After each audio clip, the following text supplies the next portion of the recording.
ஸ்தோத்திரம். இஸ்ரவேல் தேசம் யாருக்கு சொந்தமானது?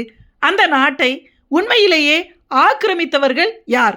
யூதர்களா அல்லது பாலஸ்தீனியர்கள் என்று சொல்லப்படுகிற அரேபியர்களா என்பதை குறித்ததான உண்மைகளையும் பொய்களையும் குறித்து இந்த பதிவில் பார்ப்போம். இஸ்ரேல் தேசமும் அதன் மக்களாகிய இஸ்ரேல் ஜனங்களும் கிமு 2200 அதாவது 4000 வருஷங்களுக்கு முன்பிருந்தே அந்த நிலத்தில் வாழ்ந்து கொண்டிருக்கிறார்கள் என்பது உலகமறிந்த வரலாற்று சரித்திரம். ஒரு காலத்தில் வாழ்ந்தார்கள், அதன் பிறகு அங்கே இல்லை, போய்விட்டார்கள் என்பது முற்றிலும் பொய்யானது. 4000 வருஷங்களுக்கு முன்பிருந்தே தொடர்ச்சியாக இஸ்ரேல் தேசத்தில்தான் இன்றளவும் யூதர்கள் வாழ்ந்து கொண்டிருக்கிறார்கள் என்பதே உண்மை. அதை குறித்து பார்ப்போம். இஸ்ரேல் பிரதமர் ஒரு முறை ஐநா சபையில் எல்லா உலக நாடுகளின் முன்னிலையில் எங்கள் நிலத்தின் உரிமை பத்திரம் எங்களிடம் இருக்கிறது என்று எல்லோருக்கும் முன்பாக தமது நாட்டின் நில பத்திரத்தை பட்டாவை எடுத்து காண்பித்தார். அது என்ன, நாட்டுக்கு பத்திரமா என ஆச்சரியப்பட வேண்டாம். அவர் பரிசுத்த வேதாகமத்தை எடுத்து காண்பித்தார். இஸ்ரேல் எங்களுடையது என்பதற்கு எங்களுடைய நிலத்தின் பத்திரம் எங்களிடம் இருக்கிறது பாருங்கள், இதில் எல்லா சாட்சியங்களும் இருக்கிறது என்று காண்பித்தார். யூதர்கள் அந்த நிலத்தை ஆயிரக்கணக்கான வருஷங்களாக ஆண்டு அனுபவித்தவர்கள். இஸ்ரவேல் ஜனங்களில் இருந்து எழும்பிய 43 ராஜாக்கள் இஸ்ரவேல் நாட்டை ஆண்டிருக்கிறார்கள். சில சமயங்களில் யூதர்கள் வேறு நாடுகளுக்கு அனுப்பப்பட்டிருந்தாலும் எல்லா யூதர்களும் அப்படி போய்விடவில்லை. இஸ்ரவேல் தேசத்தில் குறிப்பிட்ட தொகையிலான யூதர்கள் தங்கள் தேசத்தில்தான் தொடர்ந்து வாழ்ந்து கொண்டிருந்தார்கள். இந்த உலகத்திலேயே எந்த இன மக்களுக்கும் அவர்கள் எப்போது தோன்றினார்கள் என்கிற வம்ச வரலாறு கிடையவே கிடையாது. ஆனால் யூதர்களுக்கு அவர்களுடைய பூர்வீகம் முதல் நபர் யார், எப்படி உருவானார்கள் என்கிற எல்லா வரலாறும் இருக்கிறது. கிபி 1948 தான் இஸ்ரேல் தேசம் உருவானது என்பது சுத்த பொய் ஆகும். ஆபிரகாமின் பேரன் தான் யாக்கோபு என்பவர். யாக்கோபுக்கு இன்னொரு பெயர் இஸ்ரவேல் என்பதாகும். அவருடைய பெயராகிய இஸ்ரவேல் என்ற பெயர்தான் அந்த தேசம் ஆயிரக்கணக்கான வருஷங்களாக இஸ்ரவேல் என்று அழைக்கப்படுகிறது. ஆனால் இப்படி எந்த வரலாறுமே பாலஸ்தீனியர்களுக்கு கிடையாது. பாலஸ்தீனியர்களுக்கு எந்த ராஜாவும் கிடையாது. அவர்கள் இஸ்ரேலை ஆளுகை செய்ததாக எந்த வரலாறும் கிடையவே கிடையாது. பைபிளிலோ குரானிலோ அல்லது உலக பிரகாரமான எந்த வரலாற்றிலோ கூட பாலஸ்தீனம் என்று ஒரு இடமோ அப்படி ஒரு இனமோ இருந்ததாக, அதாவது பாலஸ்தீனம் என்ற வார்த்தையே எதிலுமே கிடையாது. குரானில் கூட 43க்கும் அதிகமான இடங்களில் இஸ்ரேல் என்ற பெயர் குறிப்பிடப்பட்டிருக்கிறது. ஆனால் குரானில் ஒரு இடத்தில் கூட பாலஸ்தீனம் என்ற வார்த்தையே கிடையாது. இப்போது தங்களை பாலஸ்தீனியர்கள் என்று சொல்லிக் கொள்கிறவர்கள் பரிசுத்த வேதாகமத்தில் குறிப்பிடப்பட்டிருக்கிற பெலிஸ்தியர்கள் கிடையாது. அநேகர் இப்படி தவறான புரளிகளை ஏமாந்து நம்பிக்கொண்டிருக்கிறார்கள். வேதாகமத்தில் குறிப்பிடப்பட்டிருக்கிற பெலிஸ்திய இனத்தவர் இப்போது பூமியிலேயே இல்லை. அந்த இனமே முழுவதும் அழிந்து விட்டது. அப்படி என்றால் இப்போது பாலஸ்தீனியர்கள் என்று சொல்லப்படுகிற அரேபியர்கள் ஏன் இப்படி அழைக்கப்படுகிறார்கள்? இவர்கள் யார்? எங்கிருந்து யூதர்களுடைய நாடாகிய இஸ்ரேலுக்குள் நாடோடிகளாக, கொள்ளைக்கார வழிப்பறி கூட்டங்களாக, வந்தேரிகளாக எப்படி நுழைந்தார்கள் என்பதை பார்ப்பதற்கு முன்பு சில விஷயங்களை பார்த்து விடுவோம். 1948 தான் யூதர்கள் வேறு நாடுகளிலிருந்து வந்து பாலஸ்தீனியர்களுடைய நிலத்தை அபகரித்து கொண்டார்கள் என்று பரப்பப்படும் பொய்கள் இந்நாட்களில் ஏராளம். யூதர்கள் நிரந்தரமாகவே இஸ்ரேல் தேசத்தில் 4000 வருஷங்களுக்கும் மேலாக வாழ்ந்து கொண்டிருக்கிறார்கள். இஸ்ரேல் தேசத்தை இஸ்ரேலர்களின் 43 ராஜாக்கள் ஆண்டார்கள் என்று பார்த்தோம். சில சமயங்களில் அந்த ராஜாக்களின் ஆட்சி அகற்றப்பட்டு இஸ்ரேல் தேசத்தை வேறு நாட்டின் ராஜாக்கள் ஆளுகை செய்தார்கள். ஆனால் இதில் ஒரு விஷயத்தை நன்றாக புரிந்து கொள்ள வேண்டும். இஸ்ரேல் தேசத்தின் ஆளுகைதான் மற்றவர்களிடம் போனதை தவிர இஸ்ரேல் மக்கள் அதே இஸ்ரேல் தேசத்தில் தான் வாழ்ந்தார்கள். புறஜாதி ராஜாக்களின் ஆளுகையின் கீழ் இருந்தார்கள், அவ்வளவுதான். இஸ்ரேலர்கள் எல்லோரும் தங்கள் நாட்டை விட்டு போகவில்லை என்பதை புரிந்து கொள்ள வேண்டும். பாபிலோனிய ராஜாவாகிய நேபுகாத் நேச்சார் படையெடுத்து வந்து சாலமோன் கட்டிய தேவாலயத்தை எரித்து யூதர்களை பாபிலோனுக்கு சிறைப்பிடித்து போனான் என்பது நமக்கு தெரியும். ஆனால் அந்த ராஜா எல்லா யூதர்களையும் கொண்டு போகவில்லை. திறமையானவர்களையும், இளைஞர்களையும், செல்வந்தர்களையும், ராஜ குலத்தவர்களையும் தான் சிறைப்பிடித்து சென்றான். மற்ற எல்லா யூதர்களுமே இஸ்ரேலில் தான் வாழ்ந்தார்கள்.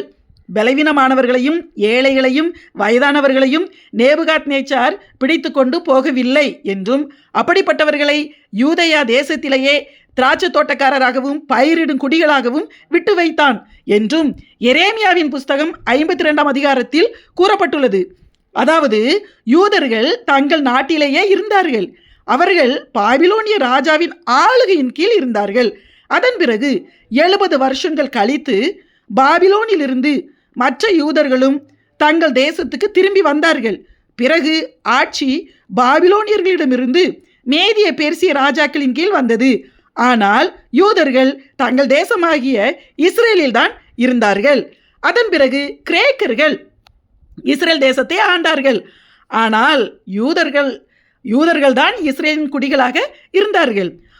அதாவது எப்போதுமே இஸ்ரேல் தேசத்தில் யூதர்கள் இருந்தார்கள் என்பதை புரிந்து கொள்வதற்காகத்தான் இந்த வரலாறுகளை குறிப்பிடுகிறோம். அதன் பிறகு கிரேக்கர்களிடம் இருந்த ஆளுகை ரோமர்களிடம் சென்றது.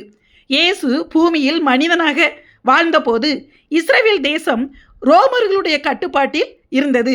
ஆனால் அங்கே யூதர்கள் தான் இருந்தார்கள். அதன் பிறகு கிபி 70ஆம் வருஷம் யூதர்கள் தங்களுடைய இஸ்ரேல் தேசத்தை விட்டு ரோமர்கள் வெளியேற வேண்டும் என்று ரோமானியர்களுடைய ஆளுகையை விரும்பாமல் போராடினார்கள். எனவே அப்போது ரோம அரசனாக இருந்த நீரோ என்பவன் தனது தளபதியாகிய தீத்துராயன் தலைமையில் ரோம இராணுவத்தை அனுப்பி எருசலேமில் இருந்த 2ஆம் தேவாலயத்தை இடித்து எரித்து திரளான யூதர்களை கொடூரமாக கொலை செய்தான். இதை குறித்து கர்த்தருக்கு சித்தமானால் வேறு ஒரு பதிவில் விளக்கமாக பார்ப்போம். அப்போது கிபி 70இல் பெரும்பாலான யூதர்கள் உலகம் முழுவதும் சிதறி போனார்கள். ஆனால் அப்போதும் கூட எல்லா யூதர்களும் போகவில்லை. இஸ்ரேலின் வடக்கு பகுதியாகிய கலிலேயாவில் யூதர்கள் இருந்தார்கள். இஸ்ரேல் தேசமும் எருசலேமும் பால் நிலங்களாய் குடியேற்று கிடந்தது. ஆங்காங்கே இருந்த சிறு சிறு கூட்டங்களாக அந்த தேசத்தின் குடிமக்களாகிய யூதர்கள் தான் இருந்தார்கள். அதன் பிறகு கிபி 600க்கு பிறகு முகமது என்பவர் தன்னை நபி என்று கூறிக்கொண்டு இஸ்லாம் என்ற ஒரு புதிய மதத்தை ஆரம்பித்தார். பிறகு 2ஆம் கலிபா என்று சொல்லப்படுகிற உமர் என்பவர் தலைமையில் பட்டயங்களையும் ஆயுதங்களையும் கொண்டு பல நாட்டினரையும் வலுக்கட்டாயமாக மிரட்டி இஸ்லாம் மதத்திற்கு மாற்றினார்கள். இப்படி இவர்கள் சுற்றிய போது இஸ்ரேல் தேசத்தையும் பிடித்து கொண்டார்கள். இஸ்ரேல் இஸ்லாமியர்களின் ஆளுகையின் கீழ் வந்தது. ஆனால் அப்போதும் அங்கே யூதர்கள் தான் இருந்தார்கள். அந்நாட்களில் ஐரோப்பிய நாடுகளில் உள்ள கிறிஸ்தவர்கள் புனித பயணமாக இஸ்ரேலில் உள்ள எருசலேமுக்கு வருவார்கள். அப்போது இஸ்ரேலை ஆளுகை செய்த இஸ்லாமியர்கள் ஐரோப்பாவிலிருந்து எருசலேமுக்கு புனித பயணம் வருகிற செல்வந்தர்களாகிய கிறிஸ்தவர்களை அடித்து அவர்களிடமுள்ள பொருட்களையும் பொன்னையும் பெரும் பணத்தையும் வழிப்பறி செய்து கொள்ளையடித்தார்கள். அந்நாட்களில் ஐரோப்பாவில் ஆட்சி அதிகாரத்தில் இருந்தவர் போப் ஆவார். இவர்கள் போப்பிடம் முறையிட்டார்கள். எனவே போப் இஸ்ரேலை ஆளுகை செய்த இஸ்லாமியர்கள் மீது நடவடிக்கை எடுக்க இராணுவத்தை அனுப்பினார். இந்த போர்தான் சிலுவை போர் என்று வரலாற்றில் கூறப்படுகிறது. இந்த சிலுவை போர்கள் குறித்து பிறகு ஒரு பதிவில் பார்ப்போம். இப்படி மாறி மாறி அதன் பிறகு கிறிஸ்தவர்களும் இஸ்லாமியர்களும் இஸ்ரேலை ஆளுகை செய்தார்கள். அப்போதும் இஸ்ரேலில் யூதர்கள் தான் இருந்தார்கள். யூதர்களை ஆட்சி செய்தவர்கள் தான் மாறினார்களே தவிர அந்த நிலத்தின் குடிமக்களாக யூதர்கள் தான் இருந்தார்கள். அதன் பிறகு கிபி 1400க்கு பிறகு ஒட்டமான் என்ற துருக்கிய இஸ்லாமியர்களின் ஆட்சி இஸ்ரேலில் வந்தது. இஸ்ரேலில் இருந்த கொஞ்ச ஜனங்களாகிய யூதர்கள் ஒட்டமான் பேரரசான இஸ்லாமிய துருக்கியர்களின் ஆளுகையின் கீழ் வந்தார்கள். அந்த ஒட்டமான் ஆட்சி காலத்தில்தான் எகிப்து, ஈரான், ஈராக், லிபியா போன்ற பகுதிகளில் இருந்து இஸ்லாமிய அரேபியர்கள் பஞ்சம் பிழைப்பதற்காக வழிப்பறி கொள்ளை கூட்டங்களாக நாடோடிகளாக இஸ்ரேல் தேசத்திற்குள் வந்தேரிகளாக நுழைந்தார்கள். அப்போது இவர்கள் பாலஸ்தீனியர் என்ற பெயரில் இல்லை. அந்த பெயர் இவர்களுக்கு என்னவென்றே தெரியாது. இப்படி அங்கே சொந்த நிலத்தின் மக்களாகிய யூதர்களும் வந்தேரி கொள்ளை கும்பல்களுமாகிய அரேபிய இஸ்லாமியர்களும் அங்கே இருந்தார்கள். ஆனால் 1890க்கு பிறகு தியோடர் இஸ்ரேல் என்கிற யூதர் சியோனிசம் என்ற இயக்கத்தை ஆரம்பித்து உலகம் முழுவதும் உள்ள யூதர்களை தங்கள் சொந்த நாடாகிய இஸ்ரேலுக்கு திரும்பி வாருங்கள் என அழைப்பு விடுத்தார். எனவே அப்போது இஸ்ரேலில் வந்தேரிகளாக பஞ்சம் பிழைக்க வந்து தங்கியிருந்த அரேபிய இஸ்லாமியர்கள் பயந்தார்கள். இவர்கள் ஒரே இடத்திலிருந்து வந்தவர்கள் அல்ல, பல்வேறு நாடோடி குழுக்களாக எகிப்து, ஈரான், ஈராக், லிபியா போன்ற நாடுகளிலிருந்து அகதிகளாக பஞ்சத்திற்காக வந்தவர்கள். இவர்களுக்கு எந்த வரலாறும் கிடையாது. எனவே நாம் ஒரே குழுவாக இணைந்தால்தான் யூதர்களை எதிர்க்க முடியும் என யோசித்து அப்போது அவர்களில் ஷாகிர் ஹுசைன் என்று ஒருவன் எழும்பி பாலஸ்தீனம் என்ற இயக்கத்தை ஆரம்பித்தான். பாலஸ்தீனம் என்பது ஒரு நிலத்தின் பெயரும் அல்ல, அது ஒரு இனத்தின் பெயரும் அல்ல, அது ஒரு இயக்கத்தின் பெயர் என்பதை புரிந்து கொள்ள வேண்டும். பாலஸ்தீனம் என்ற இயக்கத்தின் பெயரில் அரேபிய இஸ்லாமியர்கள் ஒன்றிணைந்தார்கள். காரணம் என்ன தெரியுமா? யூதர்களுடைய பூர்வீக வரலாற்றை படித்தால் வேதாகமத்தில் எப்போதுமே யூதர்களுக்கு நேர் விரோதிகளாக எதிராக போரிட்டு கொண்டே இருந்த இனம்தான் பெலிஸ்திய இனம். பெலிஸ்தியன் என்றாலே அந்த பெயரை கேட்டாலே யூதர்களுக்கு பிடிக்காது.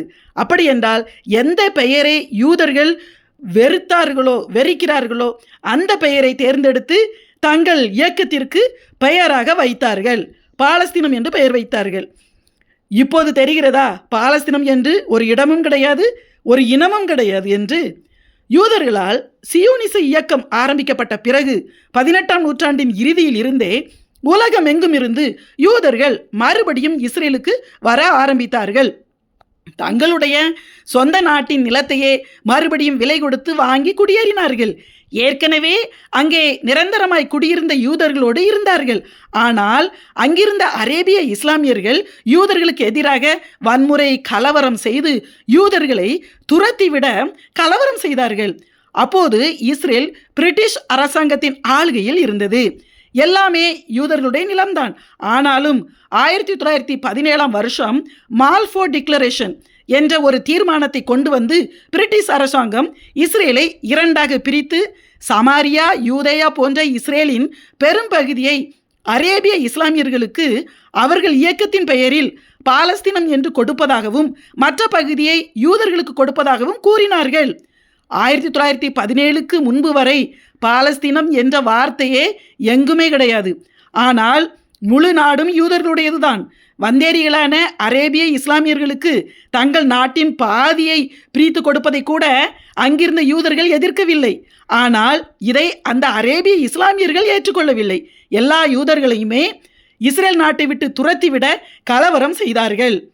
மறுபடியும் 1947இல் ஐநாவின் 56 உறுப்பினர்கள் இஸ்ரேலில் இருந்த அரேபிய இஸ்லாமியர்களிடம் இஸ்ரேல் நாட்டின் பாதியை பிரித்து தருவதாக கூறினார்கள். ஆனால் கொடுத்த நிலத்தை வேண்டாம் என்று சொன்னார்கள் அரேபியர்கள். 1948 மே 14ஆம் தேதி இஸ்ரேல் சுதந்திரம் அடைந்தது. அடுத்த நாளே இஸ்ரேலை சுற்றிலும் உள்ள 6 நாடுகளாகிய Egypt, Iraq, Saudi Arabia, Syria, Jordan, Lebanon போன்ற நாடுகள் இஸ்ரேல் மீது போர் தொடுத்தன. அவர்கள் இஸ்ரேலில் இருந்த அரேபிய இஸ்லாமியர்களிடம் எல்லா இஸ்லாமியர்களும் இஸ்ரேலை விட்டு வெளியே வந்து விடுங்கள், நீங்கள் எங்கள் சகோதரர்கள், நாங்கள் ஓரிரு நாளில் யுத்தம் செய்து இஸ்ரேலில் உள்ள எல்லா யூதர்களையும் அழித்து துரத்தி விடுவோம், பிறகு நீங்கள் இஸ்ரேலுக்குள் போகலாம், முழு இஸ்ரேலும் உங்களுடையதாகிவிடும் என்று சொன்னதை நம்பி அநேக அரேபிய இஸ்லாமியர்கள் வெளியேறினார்கள். ஆனால் இஸ்ரேலின் முதல் பிரதமராகிய டேவிட் பென்குரியன் எவ்வளவோ அந்த அரேபியர்களிடம் வெளியேற வேண்டாம் என்று பேசி தடுத்து பார்த்தார். ஆனால் இஸ்லாமிய நாடுகள் சொன்னதை நம்பி வெளியேறிவிட்டார்கள். யுத்தத்தில் இஸ்ரேல் ஜெயித்தது. எதிர்த்து வந்த நாடுகள் படுதோல்வி அடைந்து ஓடிவிட்டன. அவர்கள் சொல்லை கேட்டு வெளியேறிய அரேபிய இஸ்லாமியர்களை அந்த நாடுகளும் ஏற்றுக்கொள்ளவில்லை. அவர்கள்தான் இன்றளவும் பாலஸ்தீனிய அகதிகள் என அழைக்கப்படுகிறார்கள். இப்போது அவர்கள் இருக்கிற இடமும் யூதர்களுடையதுதான். தண்ணீர், சாப்பாடு, மின்சாரம் எல்லாம் அவர்களுக்கு இன்றளவும் இஸ்ரேல் அரசாங்கம் தான் கொடுக்கிறது. அந்த நன்றியை கூட மறந்து யூதர்களை வெளியேற்ற வேண்டும் என்றும் அழிக்க வேண்டும் என்றும் நாடு தங்களுடையது என்றும் தீவிரவாதத்தில் ஈடுபட்டு அழிந்து கொண்டிருக்கிறார்கள்.